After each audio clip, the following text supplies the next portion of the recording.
Yo, what is up guys, and welcome back to the channel. Today we've got another review on the team of the season, PIOTR ZIELINSKI. We're going to go through the card as clips and summary. Before we get into all of that, if I could ask you guys to please hit that like button, hit that subscribe button, hit that bell so you know when I upload, and comment down below if you're going to be grabbing this card. And now, let's get into the video.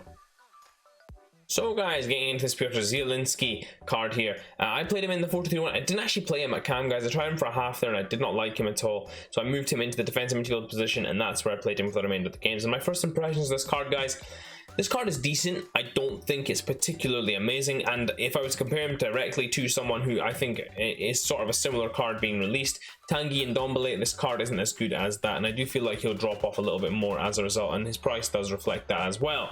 Let's just get into the review. PIOTR ZIELINSKI, medium work rate, right footed, 4-star moves, 5-star refit, 6 games played, 1 goal scored, and 1 assist. Now guys, everything on there is lovely apart from those medium work rates. When you have him in the middle of the park and you don't have hold of him, he does feel like the game passes by him a little too much, and I would like him to be a little more involved.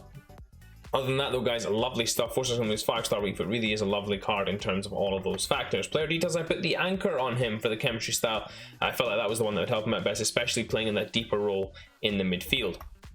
Which leads us into the attribute details, guys, and if we just go straight into the pros of this card, the long shots are really good. It hits them so powerfully, and there's a couple of examples which you guys will see in the clips where I was shocked at how hard he was hitting them.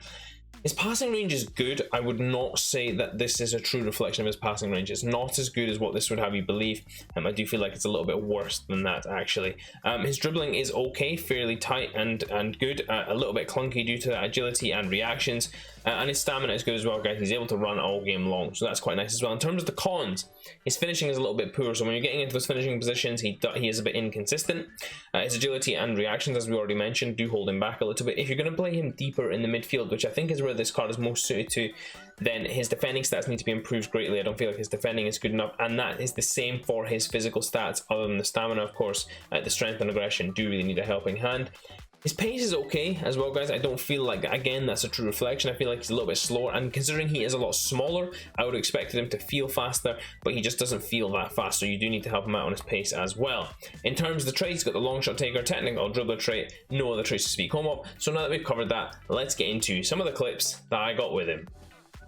So guys, getting into some of PIOTR ZIELINSKI's clips, and what you guys are going to see is a general ability from that deeper midfield spot to be able to play that role and really control tempo and the play there as well. Now guys, the first thing I want to get into with this card is his pace. His pace feels deceptively low. Now I think that makes this card feel what should be a lot quicker, considering his size as well. I feel like he should be feeling a little quicker, but as well, to go with that, guys, and we'll just lead straight into this point, his reactions are quite low. His dribbling is good, but his reactions are quite poor, as is his agility. So what that means, guys, is that he feels very slow on the ball, despite the fact that actually he has pretty decent pace.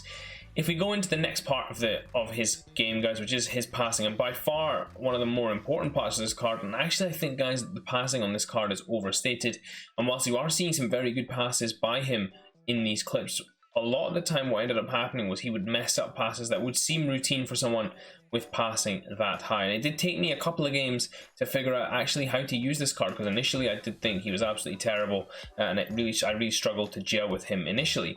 After figuring out how to use him, particularly with his passing and his dribbling, what I was able to do was give him that defensive capability with the right chemistry style, and then use him in that deeper role to conduct the play, bring the play forward, and create opportunities. But guys, he really does have to be the centerpiece of the team, which I don't think he deserves to be in any team to be effective. And I think, guys, you're putting too much on him if you do make him the centerpiece of your team. However, what I would say is that if you're able to find a player who can supplement this guy very well in terms of he plays in a synergistic way, i.e. the defensive midfielder is the strong one that wins the ball back, gives the ball to ZIELINSKI, and ZIELINSKI goes out and plays the ball from there, then that is what is more important for this card, because he doesn't have the great defensive capability that you'd want from this kind of player.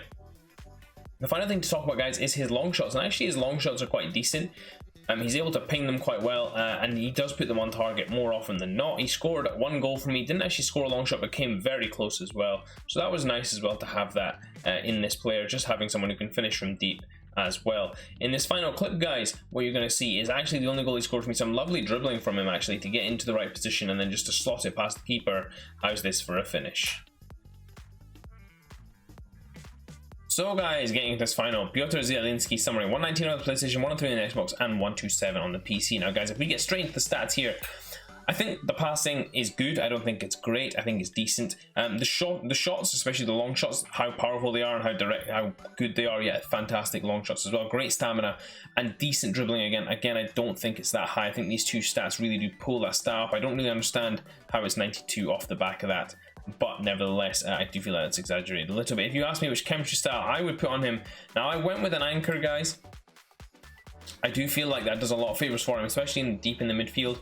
You could, of course, go with a shadow and just give him really great pace and really great defending. I think because his aggression and strength aren't that high anyway, it really doesn't impact him that much if you put an anchor on him. I think the shadow might well be a better way to go, just to allow you to be able to play a little more comfortably defensively. You could, of course, go completely the other way and boost his technical play and go with something like an engine, and that would really do a lot of favors for him too, I think, in terms of capability of moving around just quicker and being a lot smoother on the ball.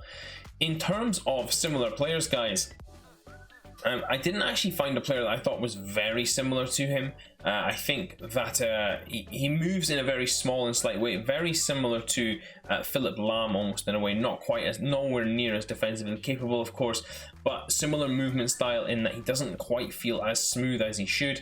He's a very good player, very small player, more attacking, of course, than Philipp Lahm as well, but what I'm trying to say is the movement style is very similar to that type of card. In terms of play style, not really like anyone else that I've tried thus far. I would say, actually, now that it comes to my mind, the headliner is Rafinha, who is not a very good card in all cases, but this is a much better version of that, but very similar to that card in terms of style of play.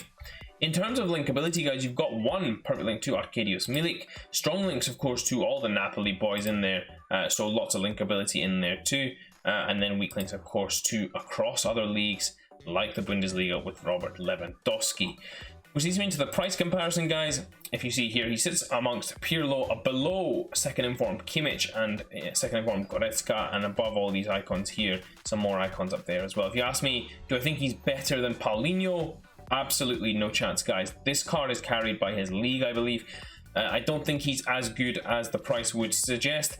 Do I think if I looked below him as well at some of the other cards in there, we've got Daniel Vass's card in there, 102k, the What If Plus. I think it's a very similar sort of level to that card. I don't feel like he belongs higher than that, and I think his price currently is slightly inflated, which leads me to my final recommendation, guys, in that this card is okay. I think it's a good supplementing piece to a Serie A team. I would not be looking to build a team around him or focus on him as being one of the main pieces. He's definitely one of the pieces that you can change out any time.